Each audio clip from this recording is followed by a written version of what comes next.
Hello, everybody. Welcome to Macaron's funeral. We have a very dreamy topic, and we're not discussing James Dean or anything.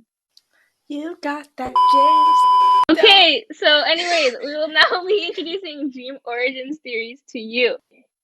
So, first of all, the whole concept of a dream is kind of whack. Just to put it all under a big umbrella, a dream is the images, thoughts, emotions that you experience when you're sleeping. You have probably heard of REM sleep, or is it pronounced REM? That's when most of your vivid dreams occur. There are also non-REM dreams, but you mostly remember the REM ones. And that's interesting because during REM sleep, your brain activities are actually close to the activity levels when you're awake. And I'm sure lots of you are familiar with the wide range of possibilities in dreams, like nonsensical dreams to complete stories that make total sense. You always dream for 2 hours every night, but sometimes you just don't remember. So that just suggests that dreaming is something part of the vital human sleep experience. I think the reason why dreams are so mysterious is because it's kind of hard to scientifically study dreams. Usually they just have the subject retell their dream, but what if they don't remember? And then there have been studies where you can objectively study dreams, but I think it's still a pretty rudimentary method where you have a dream content map that employs MRI patterns to track people's dreams, and I'm not entirely sure how this technology works, but I think it's probably something like your brain waves or something that you emit when you're dreaming, and then they could track that. Macaron, Okay, shall yes. you get us started with the first dream origin theory, the Sigmund Freud theory? This Use one is a classic theory. yes.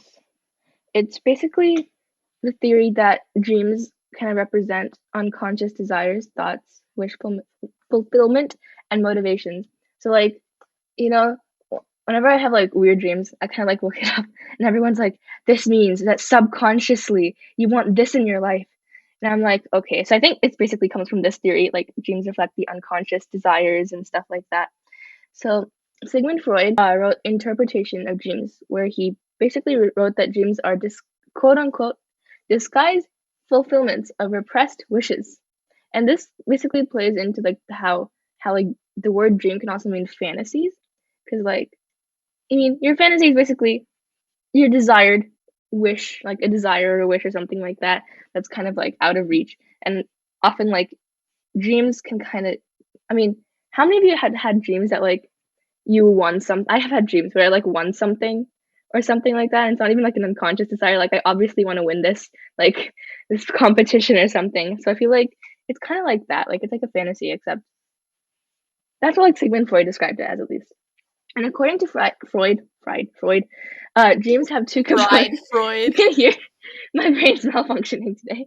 But yes, dreams have two components, basically, like the latent content, which is like the hidden meaning of the dream, and then the manifest content, which is the actual images, the latent content, and literally manifests, um, probably from your unconscious desires, you know. And lots of Freud's claims have been debunked or dismissed by many people, but researchers do believe that thought suppression increases your chances of dreaming of that thought, and this effect is called dream rebound theory. Like, I'm gonna give a quick example. We participate in a lot of science competitions, and I tried to not get my hopes up about winning, so I kind of pushed it down. And literally that day, I get a dream about winning. Just saying, I could kind of believe it a little, because this happens all the time to me. Did we But yeah. win? Did we end up winning that time? Uh, I think it was either, yeah, I think we did. I find this theory kind of strange because if this is your unconscious desires when you're dreaming, but when you're dreaming, your like brain activity levels are like close to what they are when they're awake. So you're like kind of close to conscious. So I don't know if it really makes sense that it's unconscious or if Mm, like your unconscious being active just really looks like your consciousness being active as well. that's fair. But I feel like maybe because you're in like REM sleep, it's like you kind of confront things that you don't really have like the mental ability when you're sleeping to like kind of push down, you know? Like maybe that's why it's like things that like fantasies you don't really like you try not to think about because all they're fantasies, they're not really real when you're awake. Like maybe when you're in a dreaming in a REM sleep, you don't really have like the rational thinking. So that's maybe why you get like nonsensical dreams about stuff that you like tried to forget or tried to like suppress or stuff like that. I don't know. So I kind of view it as, you know. Oh yeah, that kind of goes nicely with the next theory, which is the activation synthesis model, first proposed by J. Allen Hobson and Robert McCarley. And this model says that the amygdala and the hippocampus in your brain, they're parts of your brain. I hope you guys know that. Are triggered by brain circuits that get activated during REM sleep. And then this causes the amygdala and the hippocampus to generate electrical impulses that cause random thoughts, images, memories, etc. But Uh, can you like there's, tell like what the amygdala and the hippocampus do? oh, Like you guys the don't amygdala. know that? I'm so disappointed in I know, right? humanity. I'm Me kidding. too. Go ahead. But like the amygdala is a part of the brain um, commonly thought to to form the core neural system for processing like fearful and threatening stimuli, and that basically includes detection of like threat and like fear-related behaviors in response to this threat, you know. And the hippocampus is a more complex brain structure embedded into the temporal lobe, and like the temporal lobe is like how do I describe it? Like it's kind of like near the top of your head, and it has a major role in like learning and memory. So that's why like this is the processing information, and like it's very plastic and like a vulnerable structure that gets a lot of damage. But like that's irrelevant.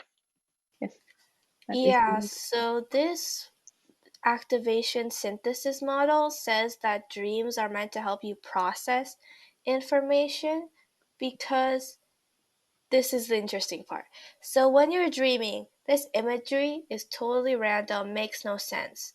But after you wake up, your conscious mind takes all of these fragments and then it like weaves it into some sort of cohesive story. And it's just like finding connections between all these random pieces of information. And I think that's why you like have these like random ideas or like epiphanies from your dreams. okay, so the third theory that we want to talk about is that dreams aid in memory. And they basically come from like two interconnected theories, like the information processing theory and the self-organization theory. The information processing theory just basically states that dreaming is a byproduct or active step in processing the information and memories, whereas the self-organization theory is that memories getting consolidated during sleep create dreams as a byproduct. And so basically memories get shuffled around in your subconscious. And then also that dreaming causes helpful memories to become stronger and less helpful ones to get weaker. Research that supports the self-organization theory says that like people perform better on complex tasks if they dream about them first. And this ties into like the popular consensus or whatever that sleep improves memory.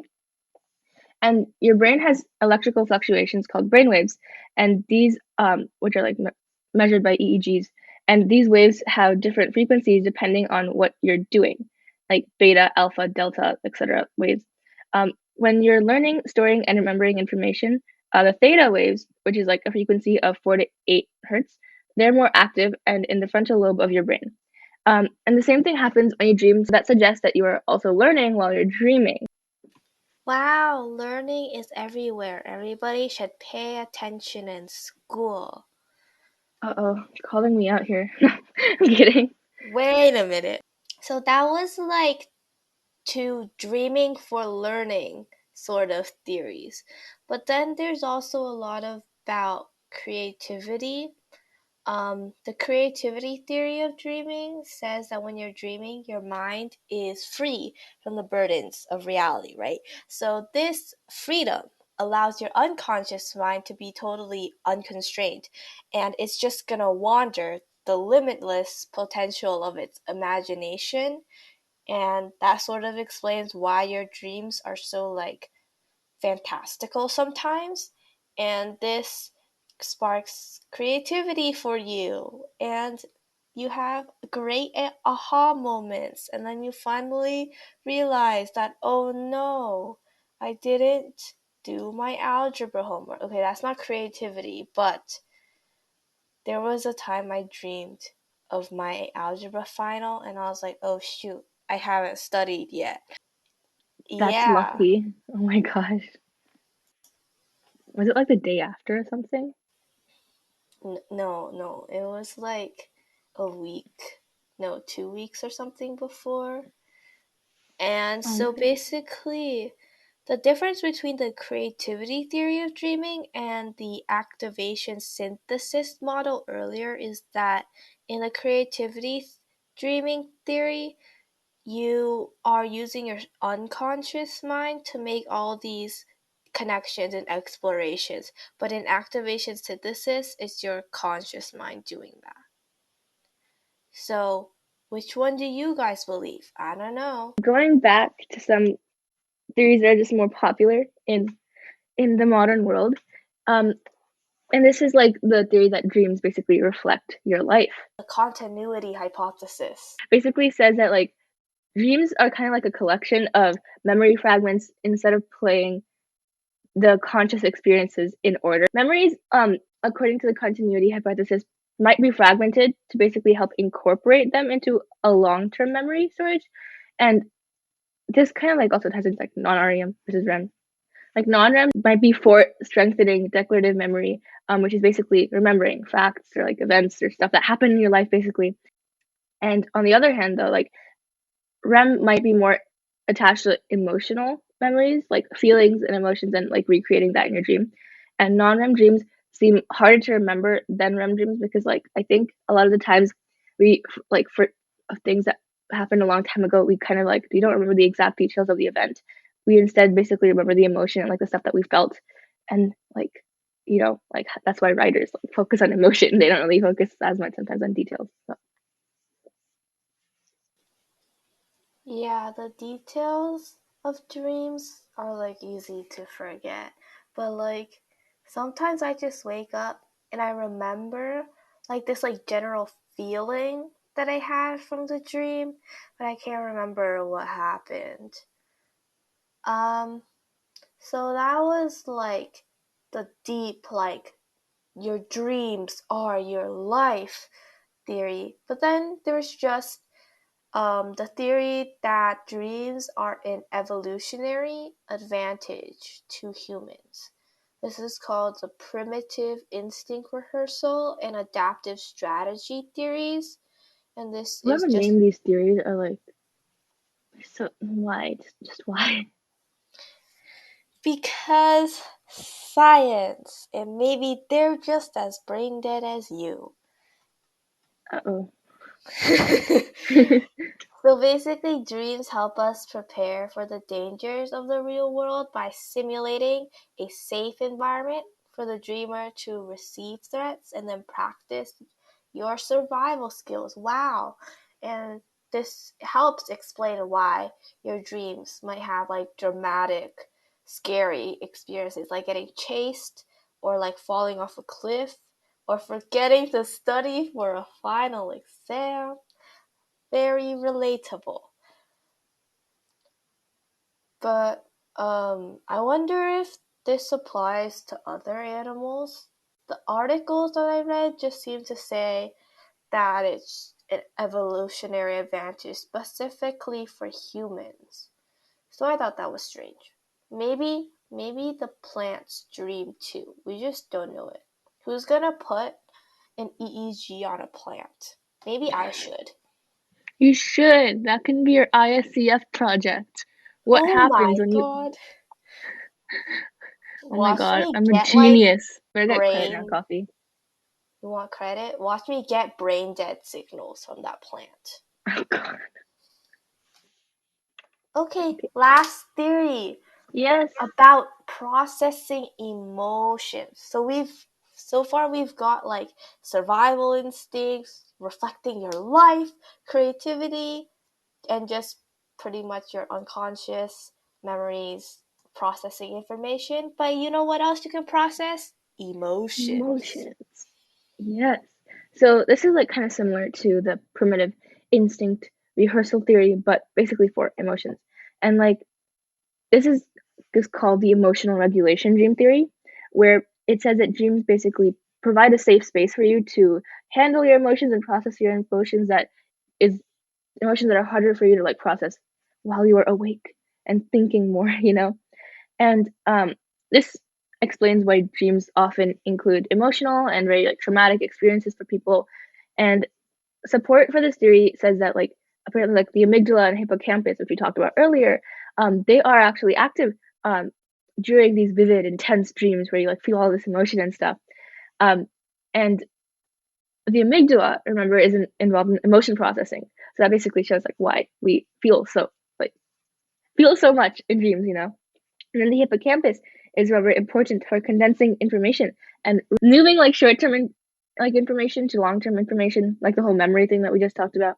And some studies have even shown the correlation between someone's emotional processing ability, their ability to like just handle emotions in daily life, to the amount of REM sleep they get. Because then in the REM sleep, they might be processing these emotions, so they have a a better like sense of emotion processing when they actually wake up.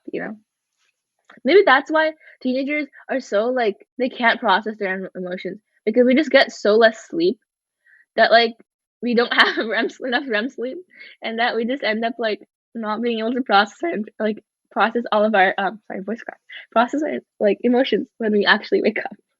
So like So school makes us not sleep and indirectly makes us stupid.